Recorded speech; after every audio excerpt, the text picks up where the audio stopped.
이 조식 폐지 같은 게 그래서 굉장히 중요한 거예요. 아침 안 먹는 거. 우리도 사모님도 다 조식 폐지 하시는가요? 오래됐습니다. 오래됐죠. 아버지, 저만큼 많이 알아보 아파본 사람이 없을 거예요. 조식 폐지를 저만큼 오래 한 사람 없을 거예요. 그리고 시험미식을 저만큼 실천한 사람이 없습니다. 저만큼 생채식 그런 사람이 없습니다. 살라고 또 건강에 대한 정보를 얻기 위해서 저만큼 다양하게 공부한 사람이 없을 거예요. 실제로 그래요. 근데 이제 일반 그 전문가들 있지 않습니까? 내가 무슨 한의사라든가 약사라든가 의사들이 이 서양의학의 현대의학의 한계를 느껴서 이런 쪽으로 조금 기웃거려 보잖아요. 근데 그런 사람들은 전문 영역에서 떠날 수가 없어요. 우리 같은 경우는 전문가가 아니기 때문에 전공이 없기 때문에 너무나 들거든요. 이것도 해보고 저것도 해보고 요거 좋다지. 그러니까 다양성을 가지는 거예요. 저는 건강식품 얘기하면은 건강식품에 대해서 박사입니다. 왜? 건강식품 백화점이라는 걸 내가 가게를 해봤기 때문에. 예? 그렇게 건강에 관련된 정수기에서부터 이온수기에서부터 뭐 건강기구 그런 걸 또 다 취급을 해봤어.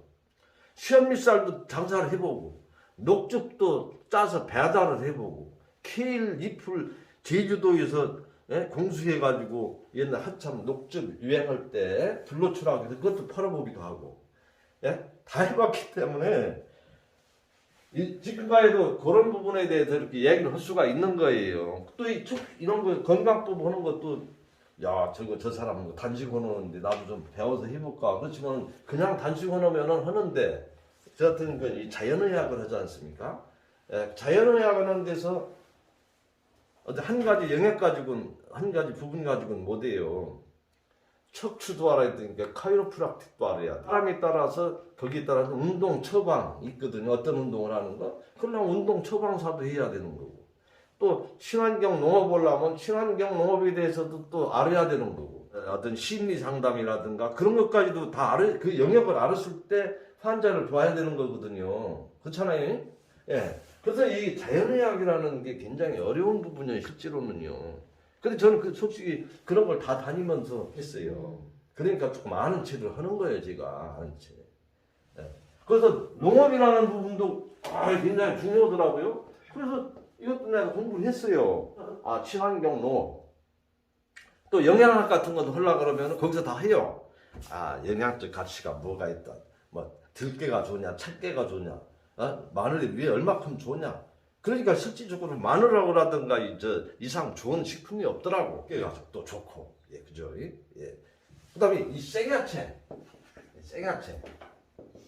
그래서 실질적으로 이 농대 교수들 있지 않습니까? 내가 교수들한테 교육을 받으면서 농학과의 그 농학 원론이라는 책이 있어요. 교과서 기본인 건데.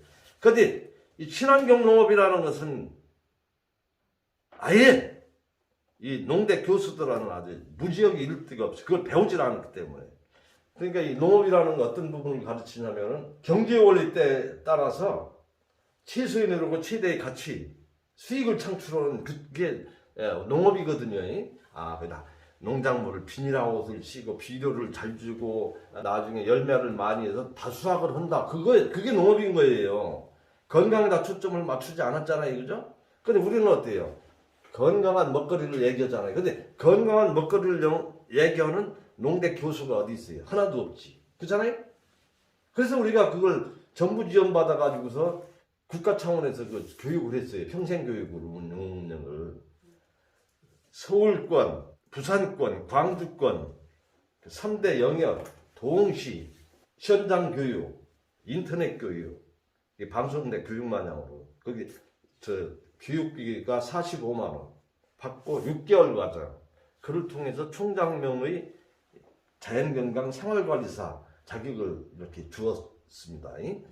그걸 딱 3년간을 했는데 우리 한국 자연건강의 회원들이 막 늘어나는 거예요. 이게 국민 건강운동으로서 엄청나게 활성화되어 있구나. 그게 한 10년간 해봐요.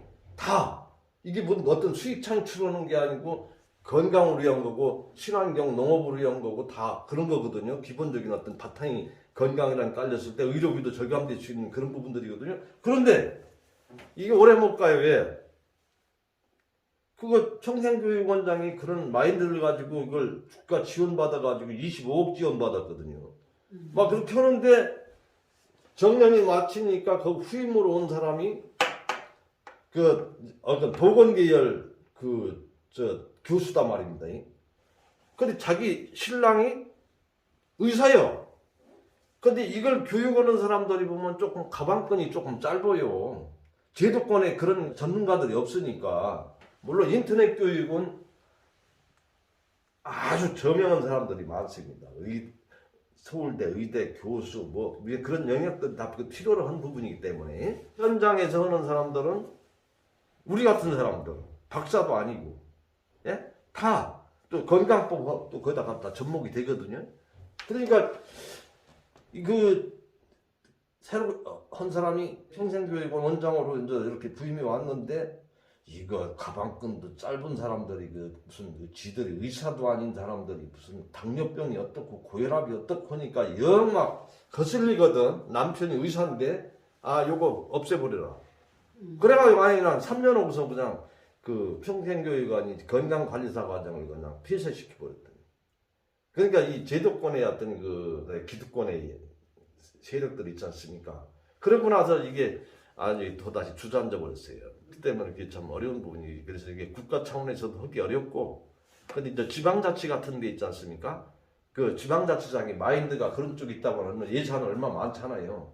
그러면 그 자기 지역에서 할 수가 있는 그런 부분들이거든요. 예를 들어 경주시장의 마인드가 이런 걸 가졌다면 요거 경주 시민들이 건강으로 해서 참 장소 하나 해서 거기에서 또 실제로 보니까 공무원들도 보면은 부서에 담당 직원이 있더라고요. 무슨 뭐 건강관리과인가 뭐가 있더라고.